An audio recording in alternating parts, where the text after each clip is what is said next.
Thank you for tuning in to the Postmodern Realities podcast from the Christian Research Institute and the Christian Research Journal. I'm Melanie Cogdill, managing editor of the Christian Research Journal. It's January 2020, and you're listening to episode 159, which is a conversation about the film The Two Popes, which is currently streaming on Netflix. On this episode, I'm joined by Jason Monroe. Jason has a Master's of Apologetics from Houston Baptist University. Jason has written an online exclusive film review for the Christian Research Journal, and it's called A Cinematic Call to Change, Postmodern Reform in the Two Popes. And you can read it for free online at our website, equip.org. Jason, it's good to have you on. Yeah, it's good to be here, Melanie. Thank you. Well, if people don't know much about this film in particular, it's a film that's streaming on Netflix right now. It's about the friendship, or what's portrayed as the friendship, between two of the most recent Roman Catholic popes. And so actor Anthony Hopkins plays Cardinal Joseph Ratzinger, who became Pope Benedict XVI, and actor Jonathan Pryce, who has been nominated for an Oscar for this film, plays Cardinal Bergoglio, who becomes the current Pope, who is Pope Francis. So this film, The Two Popes, has been a highly praised film, just by regular film reviewers who are not particularly religious. So what makes this film entertaining? Well, I guess to start off, one of the main things that makes it really entertaining is kind of the odd couple aspect that you have between the two popes as they're interacting, Ratzinger and Bergoglio, as they're interacting throughout the film. It's just really a highly entertaining and highly comic portrayal of these two guys acting together. And, they run through the gamut of being at each other's throats and kind of nitpicking with each other, and, just kind of like a couple would be. So they're arguing at a certain point, and they're also laughing and joking around at another point, and Ratzinger is playing his piano, and they're just talking in a really fun way. And at another time, they're arguing. And so that's pretty much the main core of what makes it really entertaining, is these two guys just having fun and getting to know each other. And that's what pretty much just anybody can relate to. And that's probably the core element, is those two guys kind of hanging out, and just kind of, it's just like a sitcom as far as it goes from that point of view. As far as the cinematic aspect goes, there's a lot of symbolism in the movie that really helps to bring out the meaning behind the film and what the director wants to portray. And it's just good to have, instead of just straight up, arguments or statements from the actors, it's really good to have certain kinds of symbolism in the movie. And just a couple examples of that is, early on you have the two guys contrasted, their colors are contrasted. You have like the black color that the cardinal wears, the Cardinal Bergoglio wears as he's chatting and arguing, debating, and laughing with Ratzinger, who's dressed as a pope, who's in white. So you've got that black and white contrast there as far as the colors goes with the scene. There's a lot of times when Bergoglio, well, most of the time throughout the film, Bergoglio, who will be Pope Francis, he's portrayed in a very positive light. And there's a scene where the mountain behind them is sloping up towards Bergoglio's direction, kind of showing that he's like this upward moving figure that wants to move people forward, move the church forward. That's kind of one of the main themes, is Francis is looking for ways to move the church forward. And there's another time when the two are arguing in the Castel Gandolfo.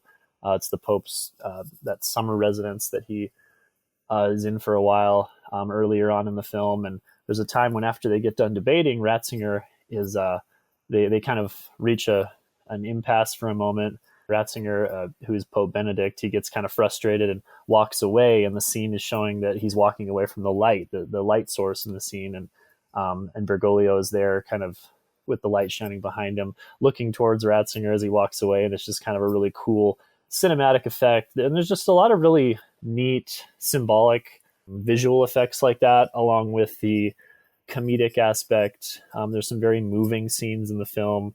There's one where Bergoglio, during a mass, he reconciles with one of the priests that he had kind of thrown under the bus earlier on in the film. And so it's just a really moving scene where they're both in tears and they're reconciling and forgiving one another. So, the film is moving. This cinematically, it's really symbolic in certain elements, and I think the main thing again is that odd couple aspect between the two popes as they just kind of hang out throughout the movie. I did feel it like it was a little bit of a Hollywood buddy kind of film, except for they don't really go on an adventure. Yeah. Basically, Bergoglio comes to the Pope and comes to Rome to visit him. And so it's kind of less the road trip, I guess. Usually, buddy films have this kind of road trip or adventure, and instead, one comes to the other. Mm-hmm. Um, and I wonder what's different about this film than, other films that feature religious themes. I mean, I think going into it, especially the title, it's about popes. And I think, the average person doesn't know that much about the Roman Catholic Church or the process of how they select a pope, which is features largely in this film. And I do want to say we're only a few minutes into this podcast, but I forgot to tell everyone at the beginning, this is going to be spoiler filled.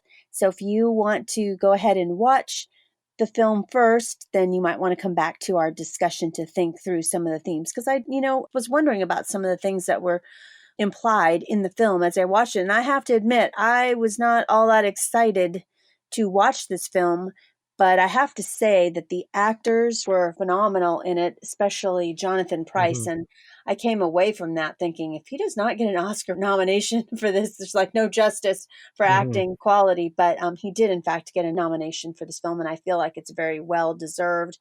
So, what is the difference about this film than most other films featuring religious themes, besides the fact that it's specifically focused on Roman Catholicism? Yeah, it really was a refreshing take for me, this film.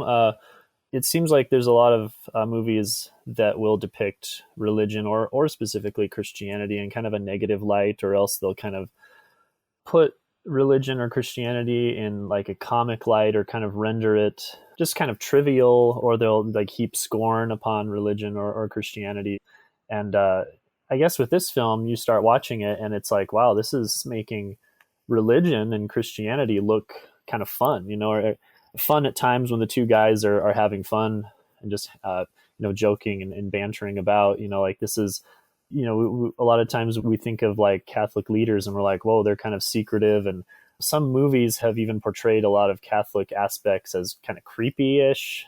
Like there's the film The Exorcist, which is a big religious theme. And I'm not saying that one puts religion in a bad light, but still it kind of just gives religion like almost this like creepy aspect.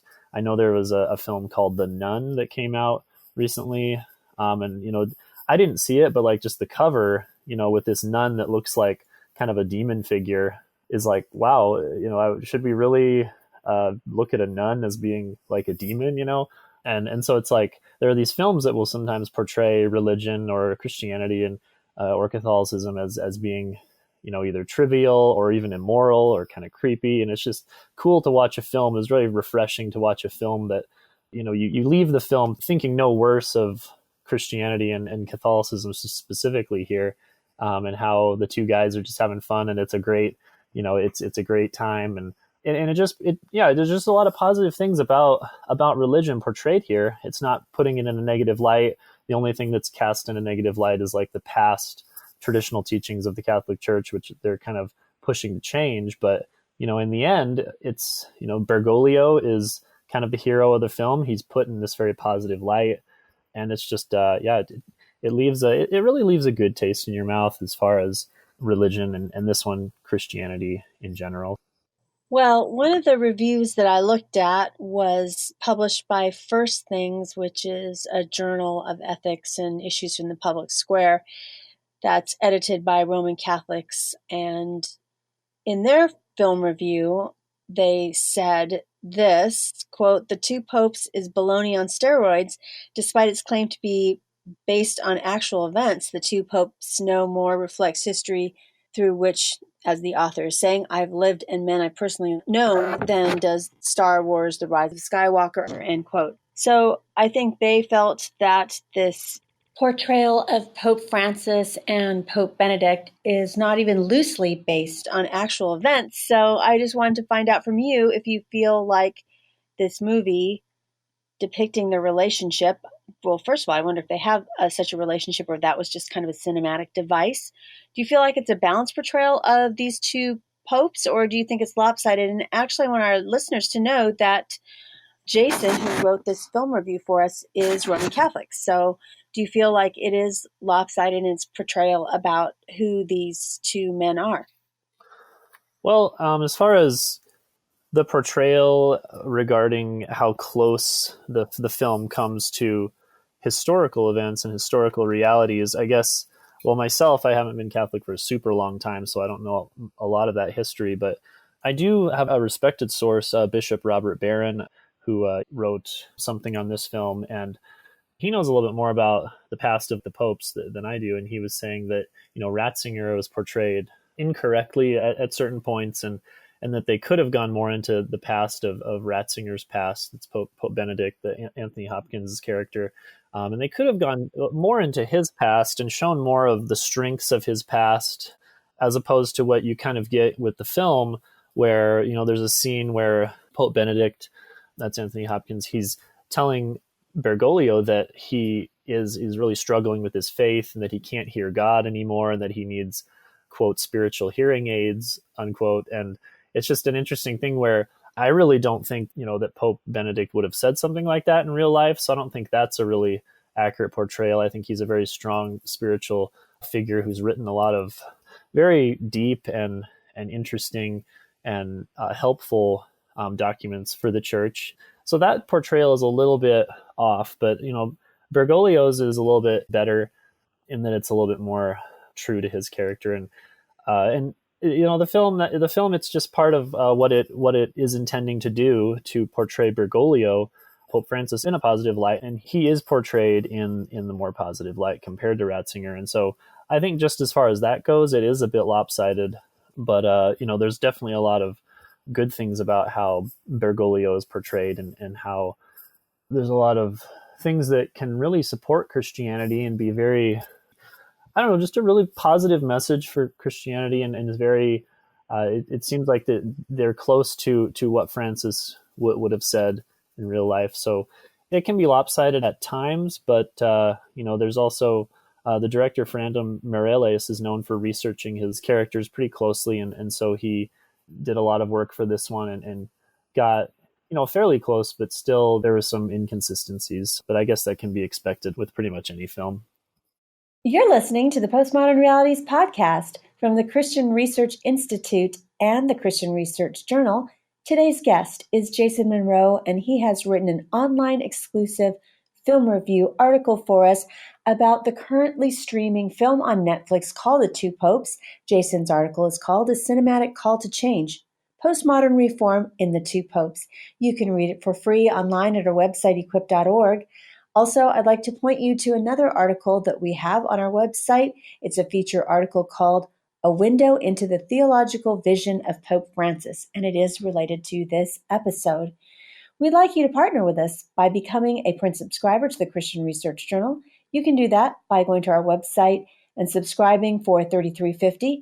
Another way that you can partner with us is to help us keep this content free, the content that's in the form of this podcast, as well as our exclusive online articles and film reviews and television reviews and book reviews on our website. And you can give us a tip. That would be something like $3 or $5 or $10, something that would be the cost of maybe you skipping one coffee drink or a lunch out for the month. And you can tip us at our website by going to equip.org. You'll see magazine. Click on that. At the drop-down menu, click on Postmodern Realities Podcast, and at any episode's landing page, including this one, you will find a link to be able to tip us. Another way that you can partner with us doesn't take anything monetary, but it just takes a few minutes of your time, and that is, please rate and review this podcast on Apple Podcasts or Google Play Podcasts or wherever you get your podcasts. When you rate and review us, it helps other people find this podcast and our content. And another really great way to just help spread the word is just tell a friend about this podcast and have them subscribe as well. And we thank you for your support. We were talking about just the portrayal of the actual popes and the fact that this, movie claims that it's loosely based on events. And one of the central events of the film is, some people might remember that Pope Benedict, Cardinal Ratzinger, was only the second pope in Roman Catholic Church history to ever resign. And so it's kind of, I don't know, it's a fictionalized version of his contemplation about resigning. And, it really infers that he pushed Bergoglio as the next candidate. And I don't know if that's true or not, but that's one of the central conceits of this film, just the whole coming together. Who would replace him? Who would he see replaced? And that is certainly true. That did happen. Pope Benedict did resign, and Cardinal Bergoglio did get elected as the next pope, and he became Pope Francis. So that is true for Roman Catholic history. But in our context, in terms of this film review for the Christian Research Journal, what is mere Christian about this film that's depicted that all Christians of whatever tradition could appreciate? Yeah, well, there's definitely a lot of things about the film that are supportive of mere Christianity, and that's one of the really good things about it. I think one of the main things that Bergoglio stands for is mercy. And if you're familiar at all with things that are going on with Catholicism, there was a year of mercy, is what they called it. It was last year, and it was this higher emphasis on showing mercy to those around you, and that was inaugurated by Pope Francis, and that in the film is also depicted. But that is something that any Christian can latch onto, is that mercy is very important. That we should have mercy for those who are less fortunate than us, or mercy toward those who wrong us, and we should have this general attitude of kindness and love and mercy. And yeah, it's just a really good depiction by Mireles of Francis, showing this idea of showing more love and mercy for people. And that's that kind of also goes into another aspect of the film that's good for Christianity, which is Bergoglio's humility.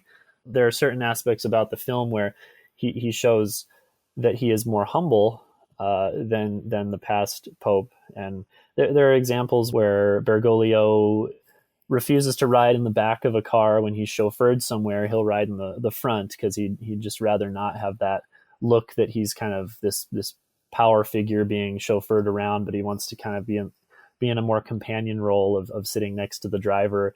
Or when he's hauling his stuff onto the plane, he would rather pull his own luggage than have a servant pull it for him. So he's got these different aspects of being humble in the film, and that's definitely something that any Christian can praise as far as the film goes. So those are kind of the two main ideas, is the mercy and humility and love of Bergoglio. And there are some, as far as mere Christianity goes, you can look at some of the things about the film and come away from it saying like, oh, I don't know if Christianity teaches that. There is a section where Bergoglio and Ratzinger they get into an argument about their differing beliefs, and Ratzinger says that God does not change. And then Bergoglio comes back at him with, well, yes, he does change, and then Bergoglio also says all the life that he gave us is change. And so that's kind of the main postmodern push in the film, is that there's going to be this change that is advocated for the church. And as far as if we want to link up, the idea of mere Christianity with Bergoglio, because he's kind of the main character, and whatever he says is kind of the message of the film. There is that message, which is a theological imprecision, because I don't think the classic mere Christian idea is that God changes. God is always the same. Jesus Christ is the same yesterday and today and forever. And also there are, as far as the realm that we people live in, we go through a lot of change in our lives, and we'll have tons of change that we're always going through. But there's also the idea that there are unchangeable ideals that humans can connect with, that's also connected with the eternity of God and with the mind of God, and those things will not change. And so there is sometimes when you have to listen to Ratzinger's message as opposed to Bergoglio's to get the theological correctness. But as far as just Bergoglio's overall deportment and his attitude, that's kind of the main thing to be looked at as this positive portrayal, as humble Christianity and merciful Christianity. What do you think non-Christians would take away about Christianity if they saw this film? Well, I was actually very impressed with the positivity of the film towards Christianity. So I really think that this is one of those that is really good for Christianity. It may be kind of a different story if you're more of a traditional Catholic, but as far as basic Christianity, I think it paints Christianity in a very good light and makes it seem like something that is very palatable. You know, people nowadays, so many people are disenchanted with church, and especially traditional churches. Maybe like the quote high church, if you've heard that term before, like just seems like people don't want to go for that at all anymore. They don't want any type of authority figures over them, or hierarchies. And I think there's always going to be hierarchy and authority in churches, even the ones that are very seeker friendly. But still, I think this is a really good film as far as portraying Christianity, because Catholicism is part of Christianity, and it's portrayed in being in a good light. In the very beginning of the film, where they're going through the process to elect a new pope. We have this inside information into these kind of secretive Vatican workings, of the cardinals getting together and electing a pope, and it's made into this kind of artistic depiction where it's very tactile in those moments where they have the little balls with the numbers dropping all over, making the noises and slipping the papers into the slots. It's that, people love that stuff, and they love to see that in movies, and it helps to engage them with the film. And they're enjoying this, and they're engaged in these moments that are like these high church moments. And so I think that's just a really cool thing to have people kind of look at those aspects of Christianity, and they look, and to look at them in a positive light, and have those aspects portrayed in a positive, enjoyable light, as opposed to, like I said before, with a lot of other films that just kind of look at religion or Christianity in a derogatory way. This one kind of seems to build it up. Well, I think one of the questions that every person listening to this podcast has, whether they're Protestant or they're Roman Catholic, would be, how does this film treat the recent scandals, specifically all the allegations of sexual abuse among priests and a lot of the cardinals who, have gone through whatever church discipline and so forth, that they were aware of this? I know in my area, just this month, the Roman Catholic Diocese, or I'm not sure how it's totally set up, so forgive me if I'm not explaining this correctly, but they released a list of all the priests that were found to have credible accusations against them for sexual abuse. So how is that is it even treated at all in the film, or do they ignore it? I think that's a big question for everyone if they're going to see this film. Yeah, definitely. I mean, that's something that people are definitely aware of, and that's something that's on their radar when it comes to, I don't even know so much of religions in general, but definitely with the Catholic Church, with the scandals that have gone on. Well, I think this topic recalls to my mind one part of the film where they're talking about the scandals that have gone on during Ratzinger's time. There was like some leaked Vatican documents that were leaked by one of just someone in the Vatican there, and then you had Ratzinger's main servant or helper guy who goes to jail during the film. So there's a little commentary by, I think in the film it's by a newscaster, just like a news reporter person, and and this news reporter says that quote, "There's no transparency behind these closed doors," unquote, something like that. And so what the film is showing is that, there's this lack of transparency that's gone on, which definitely is true to reality. And, it's definitely not good that there was a lack of transparency, and certain events and certain scandals were covered up, and bad behavior was covered up. And that isn't good. And the film is definitely in line with that, and showing that these criminal events shouldn't have gone on, and that they were covered up. But one of the interesting parts of the film is that so that quote happens by that news reporter, and then the very next scene is Bergoglio he's in the airport, and he puts his clothes through the X-ray scanner. And so you see right after we hear this statement of there's no transparency, behind these closed doors, we see Bergoglio's clothes moving through the X-ray machine at the airport as he's getting onto the plane. And it's like, wow, that's a really cool, just another symbolic contrast where, we're seeing that the positive side of Christianity, that we should be focusing on is this idea of transparency and truth and reveal and bringing things that are behind closed doors out to the light, and just bringing things to the light. So there's that really neat aspect there. So just another one of the cool symbolic moments of the film, but also a good message of transparency. And so as far as the scandal stuff goes, that I think that's one of the main messages that the film sends, which is a good message, that we should have more reliance on truth and transparency. So, how can this film in particular be a springboard for the Christian apologists to discuss Christianity with non-believers? Like, maybe they would want to get some friends together to watch this film, especially for those kind of film buffs who want to see all the different nominated performances, because I did find this performance by Jonathan Pryce just excellent. I did believe his portrayal in terms of the character. I didn't feel like I was watching a British actor. He did a great job with the accent and just his demeanor and how he came across to portray Pope Francis. So I'm sure there are those who are completely not religious who will see this film just for his performance. And if they do that with friends, how can this film be used as that apologetic springboard?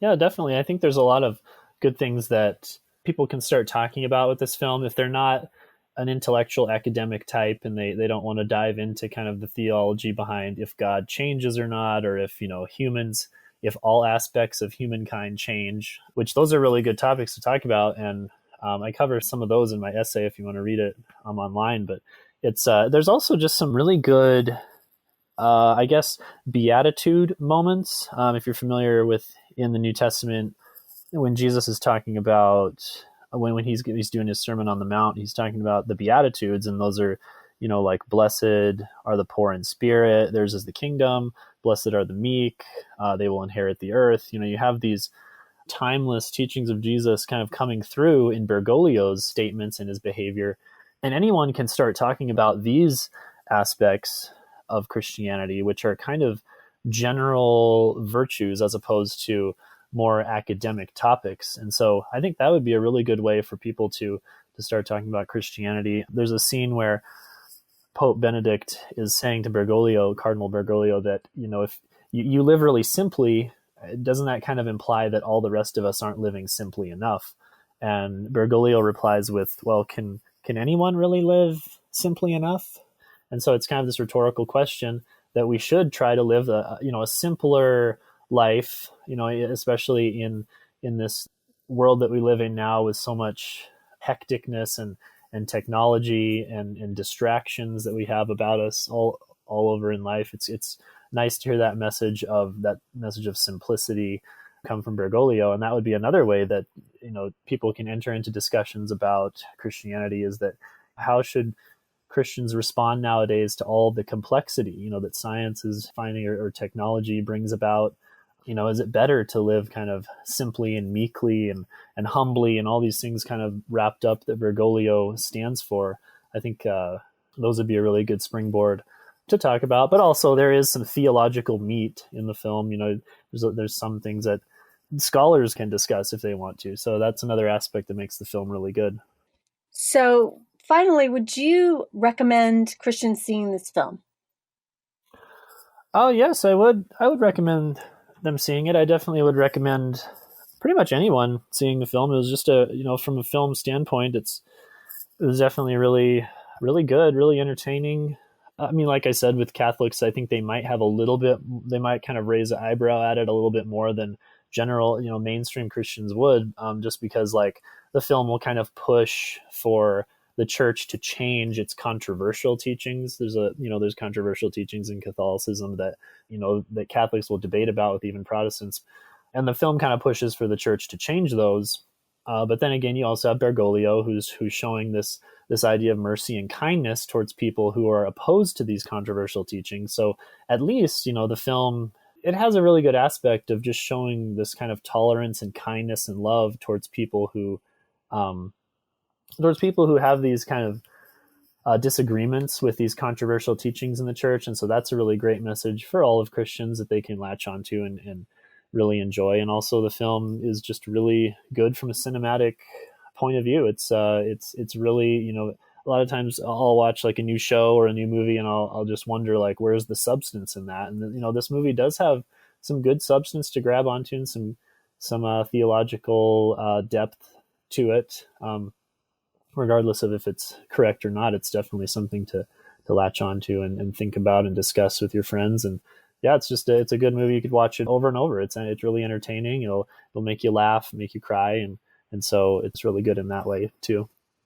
Well, finally, I want to end with some fun rapid fire questions for Jason. So, Jason, what did you have for dinner tonight? Oh, what did I have for dinner? Let's see, we had some pork from the crock pot, and so that was pretty good. Yeah, so just some pork and some chips tonight. Are you an early bird or a night owl? I tend to be an early bird. I really just like getting up and maybe getting some coffee and reading something and meditating. I live in the Black Hills here. There's a lot of beauty here, and we can sit out on my porch, and that's the Black Hills of South Dakota. If you didn't know, it's kind of around where Mount Rushmore is, and I'll just kind of sit out on my porch and look at the beauty around me and the beauty of creation and nature. It's just a really nice area here, and mornings are good to do that. They're nice and peaceful and quiet. Are you an introvert or an extrovert? I would say mostly an introvert. Sometimes I'll meet people and they'll be like, "Oh, you're a fairly decent people person. Aren't you more of an extrovert?" And I'll be like, "Well, no, I think I think I recharge my batteries a little bit better when I'm, by myself doing my own thing, but I'd also try to get out there and get involved with people as well." So. And are you highly organized and scheduled, or are you go with the flow and spontaneous? I think I'm pretty scheduled. There's times when I can be spontaneous. I try to avoid extremes. I think everyone should avoid extremes, but I think most of the time I'm pretty organized and pretty, run by my schedule. I don't know what I would do without my Google Calendar telling me kind of what to do next. And so, yeah, I think I'm a little bit more on the scheduled side. Well, thanks, Jason, for being a guest on the Postmodern Realities podcast. You're welcome, Melanie. Thank you very much for having me. You have been listening to the Postmodern Realities podcast from the Christian Research Institute and the Christian Research Journal. Today's guest has been Jason Monroe, and Jason has written an online exclusive film review article for us about the Netflix film called The Two Popes. It has also even received an Academy Award nomination. His article is called A Cinematic Call to Change, Postmodern Reform in the Two Popes. We'd like to hear from you, so connect with us on social media, like the Bible Answer Man Facebook page, and follow CRI, Christian Research Journal, Hank Hanegraaff, and the Bible Answer Man on Twitter. And please subscribe to the Bible Answer Man channel on YouTube. If you like this episode, please subscribe to the Postmodern Realities podcast on iTunes, and please rate and review our podcast. When you rate and review our podcast, it helps others see our content. And please share this episode on your social media accounts. Be sure you tune in daily to the Bible Answer Man broadcast hosted by CRI President Hank Hanegraaff, who answers your questions live on air. To ask Hank a question, call 888-ASK-HANK, Monday through Friday at 6 p.m. Eastern Time. In addition, head to iTunes and subscribe to Hank Unplugged, Hank's audio podcast. Follow Hank off the grid, where he has in-depth conversations with some of the brightest minds discussing topics you care about. So until our next Christian Research Journal author conversation, thanks for listening to the Postmodern Realities podcast.